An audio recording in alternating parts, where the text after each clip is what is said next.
Baiklah, Assalamualaikum warahmatullahi wabarakatuh. Perkenalkan, nama saya Novita Harnisha Putri, NIM 1914040032, yang mana dosen pengampu pada mata kuliah ini yaitu Ibu Nita Putri Utami, MPD. Tujuan dari pembuatan video saya pada kali ini yaitu untuk memenuhi ujian tengah semester pada mata kuliah Rancangan Pembelajaran Matematika, yang mana ada 5 pembahasan. Yang pertama yaitu kalender akademik, yang kedua yaitu RME atau rancangan minggu efektif, yang ketiga yaitu program tahunan, yang keempat yaitu program semester, yang kelima yaitu KKM atau kriteria ketuntasan minimal. Yang pertama ada kalender akademik, pembahasannya yaitu yang pertama pengertian kalender pendidikan atau kalender akademik. Kalender pendidikan atau kalender akademik pada dasarnya adalah pengaturan waktu untuk kegiatan pembelajaran peserta didik selama 1 tahun ajaran yang mencakup permulaan tahun pelajaran, minggu efektif belajar, waktu pembelajaran efektif, dan hari libur. Permulaan tahun ajaran adalah bulan Juli setiap tahun dan berakhir pada bulan Juni tahun berikutnya. Satuan pendidikan dasar dan menengah dapat menyusun kalender pendidikan sesuai kebutuhan daerah, karakteristik sekolah, kebutuhan peserta didik, dan masyarakat dengan memperhatikan kalender pendidikan sebagaimana yang dimuat dalam standar isi. Nah, selanjutnya ada komponen kalender akademik, yaitu ada permulaan waktu pelajaran, pengaturan waktu pelajaran, dan pengaturan waktu libur. Secara garis besar, pedoman itu menyebutkan bahwa kalender akademik mengatur semua kegiatan sekolah meliputi yang pertama yaitu penerimaan siswa dan persiapan tahun ajaran. Ada hari pertama di sekolah, selanjutnya yaitu kegiatan belajar mengajar, selanjutnya persiapan mengajar, selanjutnya yaitu penyajian pelajaran dan evaluasi belajar, kenaikan kelas, tamat belajar, bimbingan siswa, upacara sekolah, dan kegiatan dalam libur sekolah. Dan yang terakhir yaitu kegiatan ekstrakurikuler. Selanjutnya, penyusunan kalender akademik. Langkah-langkah menyusun kalender pendidikan yaitu sebagai berikut. Yang pertama, melihat kalender pendidikan nasional yang telah dikeluarkan oleh pemerintah. Yang kedua yaitu menentukan minggu efektif, libur tengah semester, libur antar semester, serta libur akhir tahun dengan acuan jumlah yang telah ditetapkan. Selanjutnya, menyesuaikan kalender dengan keadaan hari-hari libur umum maupun agama. Yang keempat, menentukan periode efektif pembelajaran dengan mempertimbangkan hari-hari yang akan tersita untuk kegiatan-kegiatan pengembangan diri, baik itu ekstrakurikuler maupun bimbingan dan konseling terpadu. Yang kelima yaitu menentukan bobot dan alokasi hari-hari pembelajaran efektif setelah disesuaikan dengan hari-hari efektif. Yang terakhir yaitu merekap kalender pendidikan selama 1 tahun penuh atau dapat pula ditambah kalender pendidikan per semester dan per bulan dengan rapi dan telah diteliti oleh tim perumus kalender pendidikan. Pelaksanaan kalender akademik. Dalam melaksanakan kalender akademik wajib diperhatikan prinsip operasi kegiatan sekolah ialah yang pertama, setiap kegiatan mempunyai fungsi peningkatan mutu, efektivitas, dan efisiensi pendidikan. Setiap kegiatan mempunyai kaitan fungsional dengan kegiatan lainnya yang relevan. Dalam fungsinya untuk meningkatkan mutu pendidikan, kegiatan kurikuler dan kegiatan ekstrakurikuler merupakan satu keseluruhan yang integratif. Yang keempat, penjadwalan kegiatan ekstrakurikuler menjamin kelancaran dan efektivitas pelaksanaan kegiatan ekstrakurikuler. Maksud dari pembuatan pedoman penyusunan kalender akademik bagi sekolah ialah sebagai usaha pembakuan terhadap pelaksanaan segenap kegiatan di sekolah, sehingga setiap kepala sekolah dapat mengadakan perencanaan dan pengaturan yang cermat terhadap kegiatannya sepanjang tahun. Selanjutnya ada fungsi kalender akademik. Kalender akademik perlu disusun dan dibuat untuk dilaksanakan karena ia memiliki beberapa fungsi, yaitu sebagai berikut. Yang pertama, mendorong efektivitas dan efisiensi proses pembelajaran di sekolah atau di madrasah. Yang kedua, menyelesaikan ketentuan mengenai hari efektif dan hari libur sekolah atau madrasah. Yang ketiga, pedoman dalam menyusun program kegiatan pembelajaran di sekolah. Yang keempat, yaitu pedoman bagi guru untuk menyusun program tahunan, program semester, serta membuat silabus, membuat RPP atau rancangan pelaksanaan pembelajaran, dan satuan acara pembelajaran. Alokasi waktu kalender akademik. Alokasi waktu dalam kalender akademik yaitu meliputi yang pertama itu ada minggu efektif belajar, yang mana alokasi waktunya yaitu minimum 34 minggu dan maksimum 38 minggu digunakan untuk kegiatan pembelajaran efektif pada setiap satuan pendidikan. Selanjutnya ada jeda tengah semester, alokasi waktunya maksimum 2 minggu. Selanjutnya jeda antar semester, alokasi waktunya maksimum 2 minggu. Dan libur akhir tahun pelajaran, alokasinya maksimum 3 minggu digunakan untuk penyiapan kegiatan dan administrasi akhir dan awal tahun pelajaran. Selanjutnya hari libur keagamaan, alokasi waktunya 2-4 minggu. Selanjutnya hari libur umum atau nasional, alokasi waktunya maksimum 2 minggu. Selanjutnya hari libur khusus, alokasi waktunya yaitu maksimum 1 minggu untuk satuan pendidikan sesuai dengan ciri kekhususan masing-masing. Kegiatan khusus sekolah atau madrasah, alokasi waktunya ada maksimum 1 minggu. Dan selanjutnya ini ada merupakan contoh kalender akademik atau kalender pendidikan. Yang mana ini contohnya kalender akademik tahun pelajaran 2020-2021. Jadi di sini dapat dilihat ada dari bulan Juli dan akhirnya juga bulan Juli. Bulan Juli 2020 dan akhirnya yaitu bulan Juli 2021. Jadi di sini terdapat beberapa keterangan di dalam kalender akademik itu sesuai yang telah diwarnai. Jadi di sini dari kalender akademik ini kita dapat menghitung rincian minggu efektif. Selanjutnya kita masuk kepada pembahasan materi yang kedua yaitu RME atau rincian minggu efektif. Pengertian rincian minggu efektif atau pekan efektif yaitu pekan atau minggu efektif adalah hitungan hari-hari efektif yang ada pada tahun pelajaran berlangsung untuk membantu kemajuan belajar peserta didik. RPE atau RME merupakan hitungan hari mengajar, baik itu hari efektif maupun hari libur. Semua dihitung dalam RPE sebagai perencanaan pembelajaran. Pentingnya rincian pekan efektif atau rincian minggu efektif sama seperti pentingnya jadwal pelajaran. Tanpa adanya RPE, maka pembelajaran tidak mungkin bisa terlaksana dan terselesaikan dengan baik. Dan program ini merupakan program penjabaran dari PROMES, dari penjabaran semester dan program modul. Melalui program ini dapat diketahui tujuan-tujuan yang telah dicapai dan yang perlu diulang. Selanjutnya yaitu ada komponen dalam menyusun rincian minggu efektif. Jumlah minggu dalam semester. Yang pertama itu ada jumlah minggu dalam semester, yaitu merupakan jumlah seluruh minggu dalam semester, baik minggu efektif maupun minggu tidak efektif.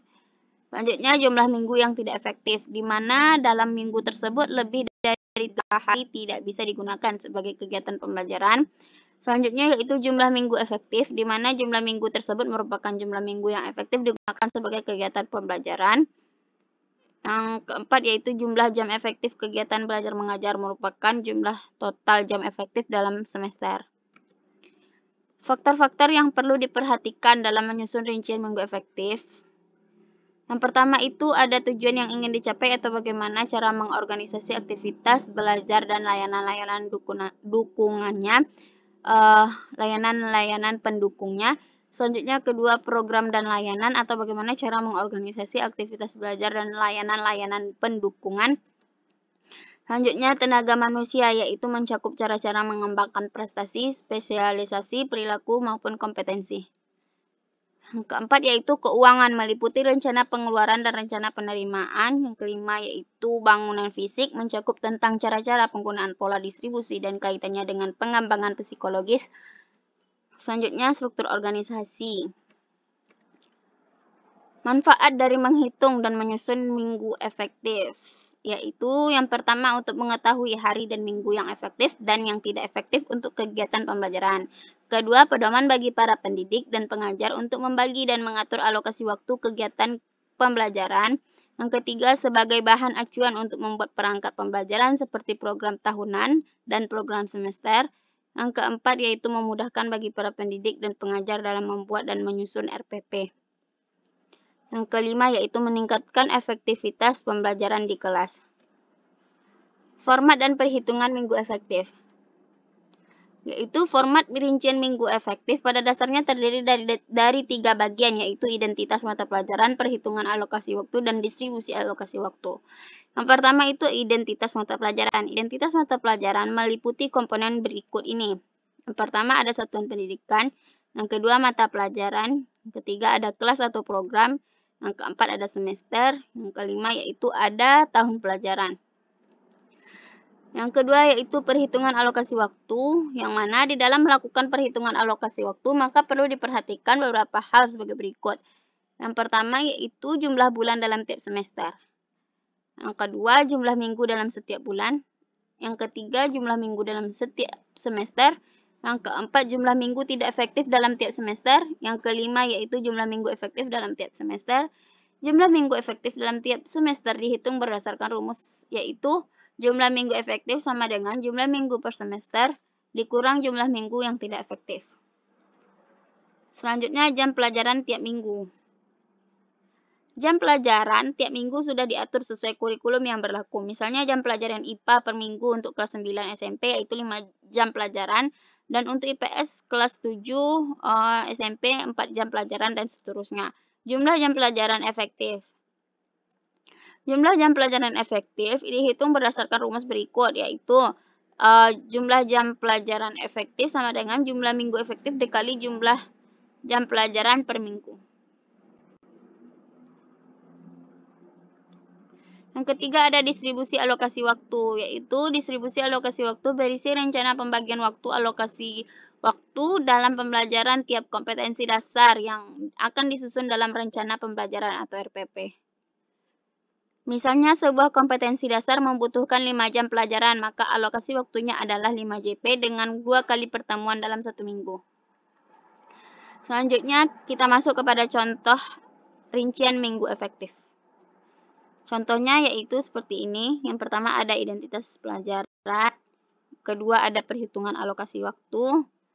Yaitu meliputi jumlah minggu dalam 1 semester seperti di dalam tabel. Dan juga jumlah minggu yang tidak efektif. Dan yang ketiga jumlah minggu efektif dapat dicari berdasarkan rumus yang telah ditentukan tadi. Yang keempat jumlah jam efektif. Dan yang ketiga ada distribusi alokasi waktu, yaitu seperti dalam tabel seperti ini. Selanjutnya pembahasan yang ketiga ada program tahunan. Yang pertama yaitu pengertian program tahunan. Program tahunan merupakan program umum setiap mata pelajaran yang dibuat setiap awal tahun ajaran berisi tentang garis-garis besar yang hendak dicapai dalam 1 tahun dan dikembangkan oleh guru mata pelajaran. Yang mana dikutip dari buku Mulyasa, program tahunan merupakan pedoman untuk mengembangkan program semester, mingguan, dan program harian. Jadi, program tahunan ini ialah program yang dikembangkan oleh seorang guru untuk mencapai tujuan pembelajaran dalam 1 tahun dibuat pada awal tahun ajaran. Tujuan penyusunan program tahunan. Yang pertama yaitu ialah untuk menata materi secara logis, sistematis, dan hierarkis.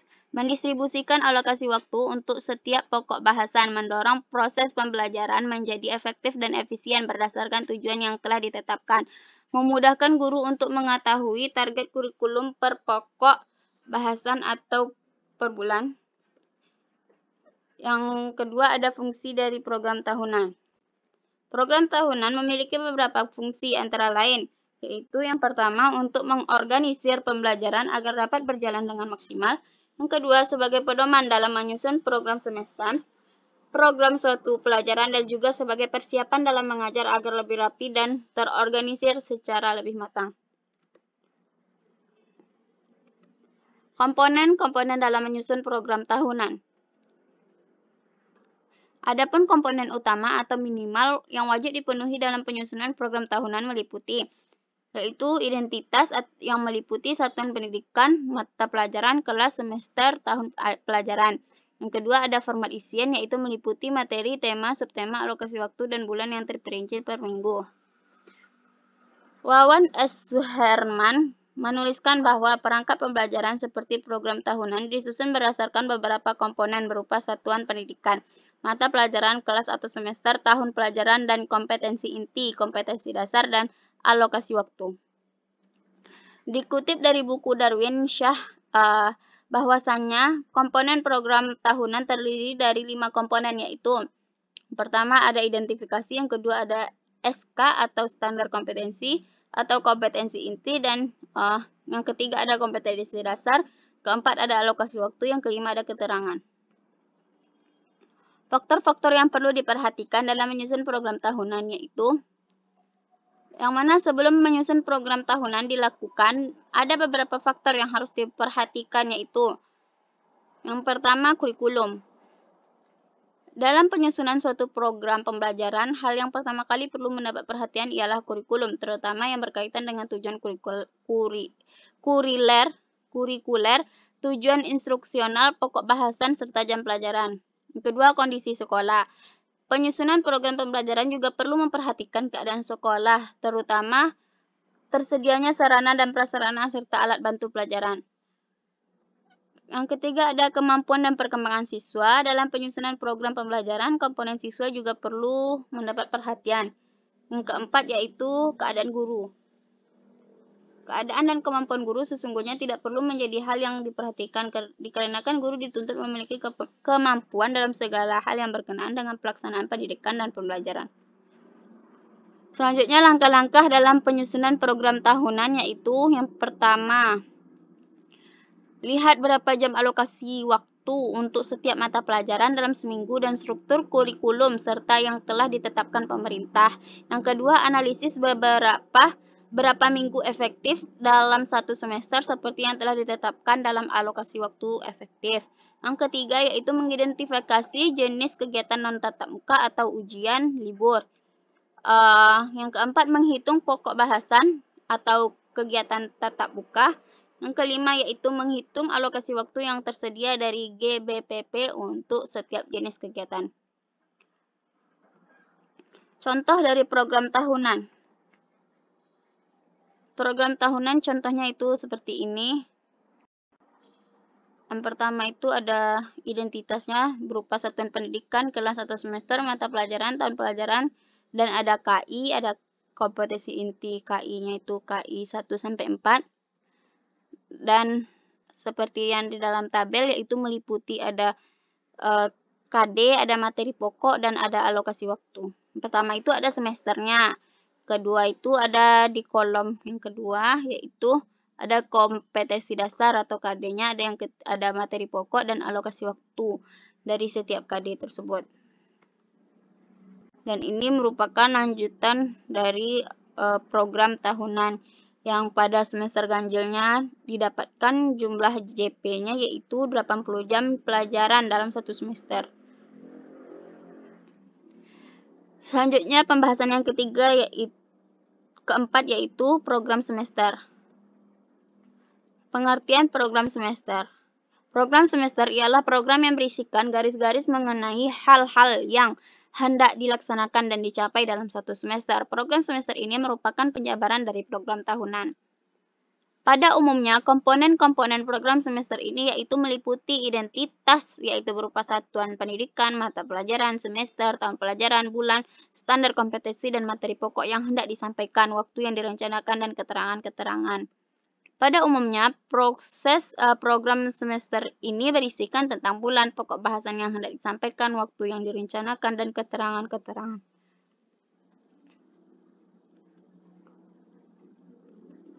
Selanjutnya yaitu komponen program semester. Komponen utama program semester yaitu ada KD atau kompetensi dasar, topik dan subtopik bahasan, serta alokasi waktu, topik dan subtopik selaras dengan KD dan indikator untuk setiap minggu pada setiap bulan selama satu semester. Yang mana program semester ini merupakan penjabaran dari program tahunan, yang mana artinya promis ini tidak bisa dibuat tanpa adanya susunan program tahunan. Umumnya program semester ini berisi mengenai identitas dan isian. Mulai dari SK, KD, jumlah jam pertemuan, jumlah jam pertemuan pembelajaran setiap bulan, dan berupa juga KI.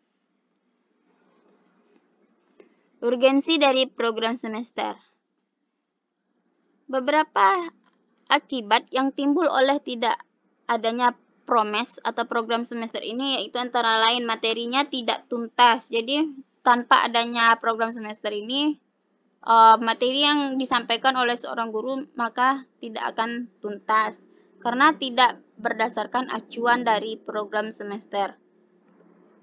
Yang kedua yaitu tidak jelas alokasi waktu per SK atau KI dan KD-nya. Yang ketiga, ulangan tidak terkontrol berdasarkan KI dan KD atau SK dan KD.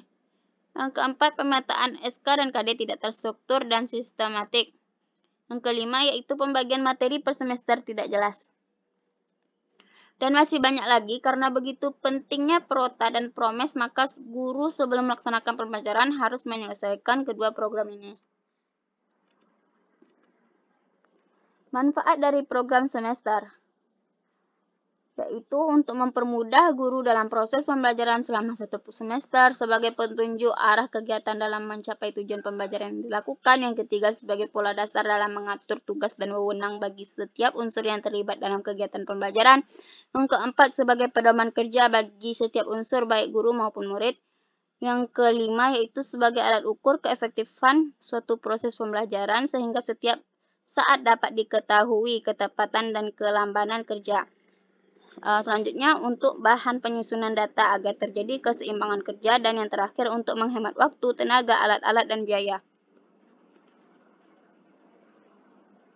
Fungsi dari program semester yaitu ada beberapa fungsi dari program semester. Yang pertama, dapat berfungsi sebagai acuan bagi guru untuk melaksanakan kegiatan belajar mengajar agar lebih terarah dan berjalan efisien dan efektif. Yang kedua, berfungsi sebagai pegangan seorang guru dalam pembelajaran. Yang ketiga, dapat berfungsi untuk mengatur setiap waktu yang diperlukan dalam menyampaikan bahan pelajaran tertentu dan menghitung jam pelajaran efektif. Dan yang terakhir yaitu berfungsi sebagai pencapaian tujuan dalam menyampaikan materi. Melalui perencanaan yang baik, maka proses dan hasil belajar dapat dilakukan secara seimbang. Langkah-langkah dalam penyusunan program semester. Yaitu langkah-langkah yang dapat dilakukan untuk mengembangkan program semester adalah: yang pertama, tentukan SK atau KI dan KD yang ingin dicapai.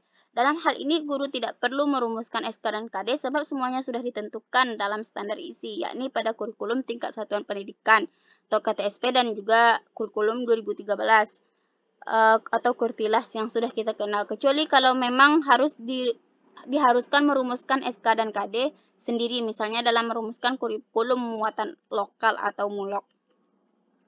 Yang kedua, dilihat program tahunan yang telah kita susun untuk menentukan alokasi waktu atau jumlah jam pelajaran setiap SK dan KD itu. Yang ketiga, yaitu tentukan pada bulan dan minggu keberapa proses pembelajaran KD itu akan dilaksanakan. Dan yang terakhir, yaitu membuat catatan atau keterangan untuk bagian-bagian yang membutuhkan penjelasan. Selanjutnya, contoh dari program semester. Yaitu sama, yang pertama itu terdiri dari identitas, yang kedua ada KI, KI-nya ada KI 1, KI 2, KI 3, dan KI 4. Dan ini contoh pada penerapan di tabelnya, yaitu misalnya pada semester ganjil, program semesternya ada KD, ada materi pelajaran atau materi pokok, ada indikator, ada alokasi waktu, serta ada bulan-bulannya. 6 bulan selama satu semester. Jadi di dalam 6 bulan selama satu semester itu, dalam setiap bulannya berisi minggu, berapa minggu dalam satu bulan itu, dan disertai dengan keterangan-keterangan yang merupakan jam pelajarannya atau alokasi waktunya. Dan ditandai juga mana yang merupakan minggu yang tidak efektif atau minggu yang libur. Selanjutnya ini merupakan proses akhirnya, yaitu di akhir tabel terdapat jumlah jam efektif, ada 76 JP atau 76 jam pelajaran. Jumlah jam cadangannya yaitu 0 JP, berarti tidak ada jam cadangannya. Jikalau ada, maka akan dituliskan selain angka 0 atau berupa 8 JP, 12 JP, jumlah jam cadangannya. Tetapi di sini jumlah jam cadangannya 0. Yang selanjutnya jumlah jam total semester ada 76 JP. Begitu juga dengan program semester pada semester genapnya. Seperti ini yang pada promes yang semester genap. Dan selanjutnya yaitu KKM. Kita masuk kepada pokok bahasan yang terakhir yaitu kriteria ketuntasan minimal atau KKM. Pengertian kriteria ketuntasan minimal atau KKM yaitu yang pertama, pengertian kriteria ketuntasan minimal adalah suatu cara menentukan penilaian pada kurikulum untuk menentukan lulus tidaknya seorang peserta didik. Kriteria paling rendah untuk menyatakan peserta didik mencapai ketuntasan dinamakan dengan kriteria ketuntasan minimal atau KKM. Selain itu, KKM juga merupakan acuan untuk menetapkan seorang peserta didik secara minimal memenuhi persyaratan atas materi pelajaran tertentu. KKM menjadi standar penentuan kualitas sekolah sekaligus siswa terhadap materi pelajaran yang disampaikan guru kepadanya. KKM yang tinggi akan menunjukkan kualitas sekolah, sedang KKM yang rendah akan menunjukkan rendahnya kualitas peserta didik dan pendidiknya. Jadi dapat disimpulkan bahwasanya yang dimaksud dengan kriteria ketuntasan minimal atau KKM adalah nilai minimal yang harus dicapai oleh siswa dapat mata pelajaran tentu yang dihitung dalam setiap indikator dengan memperhatikan kompleksitas, daya dukung, dan intake peserta didik untuk mencapai ketuntasan kompetensi dasar dan standar kompetensi. Prestasi siswa yang dikatakan baik apabila siswa dapat mencapai nilai sama dengan KKM atau melebihi nilai KKM. Apabila siswa tidak memiliki nilai minimal sama dengan KKM, maka siswa dikatakan tidak tuntas. Selanjutnya ada komponen-komponen dalam penetapan KKM. Yang pertama itu ada karakteristik mata pelajaran atau kompleksitas. Karakteristik mata pelajaran atau kompleksitas adalah tingkat kesulitan dari masing-masing mata pelajaran yang dapat ditetapkan antara lain melalui expert judgment guru mata pelajaran melalui forum musyawarah guru mata pelajaran atau MGMP tingkat sekolah dengan memperhatikan hasil analisis jumlah KD, kedalaman KD, keluasan KD, dan perlu tidaknya pengetahuan prasyarat. Selanjutnya yaitu karakteristik peserta didik atau intake, yaitu tingkat rata-rata kemampuan atau kompetensi awal peserta didik yang dapat dimanfaatkan dalam mencapai kompetensi dasar dan standar kompetensi yang telah ditetapkan dalam jangka waktu tertentu. Yang terakhir ada daya dukung. Daya dukung meliputi antara lain ada kompetensi pendidik, misalnya nilai uji kompetensi guru. Yang kedua ada jumlah peserta didik dalam satu kelas, predikat akreditasi sekolah, dan kelayakan sarana prasarana sekolah. Selanjutnya yaitu fungsi kriteria ketuntasan minimal atau KKM. Fungsi KKM yaitu bisa menjadi acuan bagi guru dalam menilai kompetensi siswa sesuai kompetensi dasar mata pelajaran yang diikuti. Bisa juga menjadi acuan untuk peserta didik dalam menyiapkan diri mengikuti penilaian mata pelajaran. Dengan KKM dapat digunakan sebagai bagian dari komponen dalam melakukan evaluasi program pembelajaran yang dilaksanakan di sekolah. Yang ketiga, menentukan KKM merupakan kontrak pedagogis antara guru dengan peserta didik dan antara satuan pendidikan dengan masyarakat. Yang selanjutnya yaitu KKM merupakan target satuan pendidikan dalam pencapaian kompetensi dalam setiap mata pelajaran. Rambu-rambu yang harus diamati sebelum ditetapkan KKM di sekolah. Adapun rambu-rambu yang dimaksud adalah yang pertama, KKM ditetapkan pada awal tahun pelajaran. Yang kedua, KKM ditetapkan oleh forum MGMP sekolah. Yang ketiga yaitu KKM dinyatakan dalam bentuk prosentasi berkisar antara 0 sampai 100 atau rentang nilai yang sudah ditetapkan. Yang keempat, kriteria ditetapkan untuk masing-masing indikator idealnya berkisar 75%. Yang kelima yaitu soal sekolah dapat menetapkan KKM di bawah kriteria ideal atau sesuai kondisi sekolah. Dan selanjutnya yaitu dalam menentukan KKM haruslah dengan mempertimbangkan tingkat kemampuan rata-rata peserta didik, kompleksitas indikator, serta kemampuan sumber daya pendukung. Selanjutnya, KKM dapat dicantumkan dalam LHBS sesuai model yang ditetapkan atau dipilih sekolah. Selanjutnya, faktor-faktor yang perlu diperhatikan dalam penetapan KKM. Hal-hal yang harus diperhatikan dalam menentukan KKM adalah sebagai berikut. Yang pertama, hitung jumlah KD dalam setiap mata pelajaran setiap kelas. Tentukan kekuatan atau nilai untuk setiap aspek atau komponen. Sesuaikan dengan kemampuan masing-masing aspek, yaitu berupa aspek kompleksitas. Semakin kompleks atau sukar KD, maka nilainya semakin rendah. Tetapi semakin mudah KD, maka nilainya semakin tinggi. Selanjutnya, aspek sumber daya dukung. Semakin tinggi sumber daya dukung, maka nilainya semakin tinggi juga. Dan yang selanjutnya yaitu aspek intake, yaitu semakin tinggi kemampuan awal siswa atau intake, maka nilainya semakin tinggi pula. Yang selanjutnya yaitu jumlahkan nilai setiap komponen. Selanjutnya dibagi 3 untuk menentukan KKM setiap KD. Selanjutnya, KKM setiap mata pelajaran pada setiap kelas tidak sama, tergantung pada kompleksitas KD, daya dukung, dan potensi siswa. Selanjutnya ini merupakan contoh KKM, yang mana kita buat pertama dulu judulnya yaitu kriteria ketuntasan minimal. Selanjutnya ada identitas mata pelajaran, yaitu ada mata pelajaran, satuan pendidikan, kelas atau semester, dan tahun pelajaran.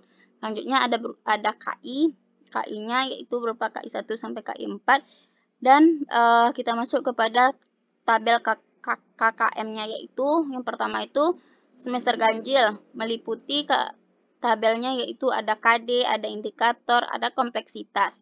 Yang mana rentang kompleksitasnya itu jika tinggi 50 sampai 64, sedang 65 sampai 80, rendah 81 sampai 100, daya dukung tinggi. Jikalau rentang nilainya 81 sampai 100, sedang yaitu 65 sampai 80, dan rendah 50 sampai 64. Begitu juga intake tinggi, jikalau nilainya 81 sampai 100, sedang 65 sampai 80, rendah 50 sampai 64. Dan kolom selanjutnya yaitu ada nilai KKM, yang mana nilai KKM-nya itu berupa nilai KKM indikator, KKM KD, dan KKM KI, serta yang terakhir ada KKM semester, dan yang paling terakhir kali yaitu KKM mapel atau KKM mata pelajaran. Dan ini merupakan contohnya pada tabel terakhirnya, yaitu didapatkan nilai KKM mata pelajaran dan nilai KKM pada semester ganjil. Dan ini yang untuk semester genap, begitu juga didapatkan nilai KKM mapelnya. Mungkin itu saja yang dapat saya jelaskan pada materi pembahasan pada mata kuliah rancangan pembelajaran matematika yang pada kesempatan kali ini. Saya mohon maaf atas segala kesalahan dan kekhilafan. Saya akhiri dengan wassalamualaikum warahmatullahi wabarakatuh.